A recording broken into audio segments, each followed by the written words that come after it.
Quick and dirty tutorial about the differences between the eraser tool and the knife tool, which are two of my best friends now in Adobe Illustrator. If I hold down the eraser tool, you've got the knife tool. If I come on over to the little arrow over here and double click, it gives me a separate panel. I can pull that out and have it around very conveniently. So you can see I've made this purple box.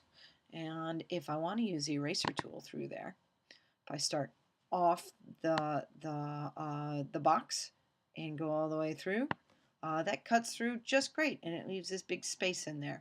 I can change that width if I want to by increasing the bracket keys or decreasing the bracket keys. It's just the bracket keys, no command key in there at all, just one press. And then you can go and do this again, and that's doable. Another thing about the eraser tool to keep in mind are the attributes. The attributes still stay connected, if that makes any sense at all. For example, if I come up here and I want to pull up a gradient, I don't have any gradients here, right? But if I go into the libraries menu, pay attention, because if you haven't done this, you're going to need to do this. Go down to gradients, and let's do, I don't know, metals, neutrals, I don't know, something pretty. Blah, blah, blah, blah. Okay, something simply radial, because it's morning. And let's do that one. Okay, so if I fill this guy with my radial, why are you not filling? Oh, I know why. I'm doing it to the stroke. Duh. I always do that. There we go. Okay, so now I've got it filled with a radial. Our radial radiating from the middle. A gradient, radial gradient, as opposed to a linear gradient. I can come on through here, and look, it still keeps the attributes. It's just like it got cut right smack in the middle. The big difference with this is if we go up to the knife tool, and I go in here, you saw this earlier, if I come in here and I play with this, it changes the attributes so that each shape has its own attribute. It's no longer connected together, if that makes any sense at all. So it's kind of cool, actually. But with that said, you also know how to go and get gradient, where to find the gradient library.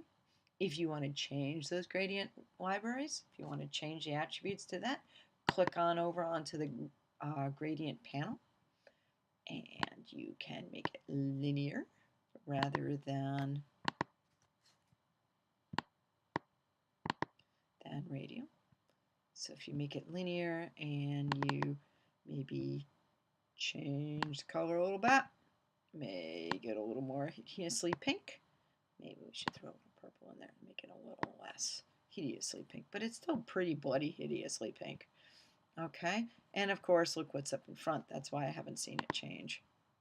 If I do, actually, if I drag this over, you can see.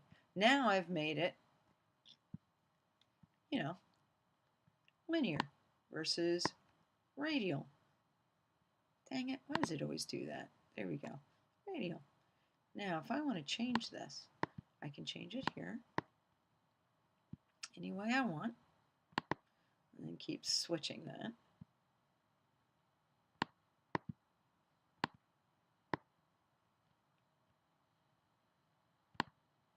I can add a color right there, maybe a blue.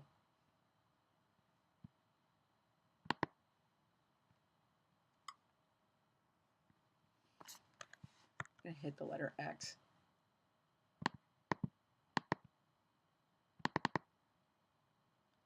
Some blue in there. Ooh. And what do you say we change it back to radial? There we go. Blah. Move it over. You guys play, play, play. Play with these. Maybe change the opacity of it. I don't know. Play with that.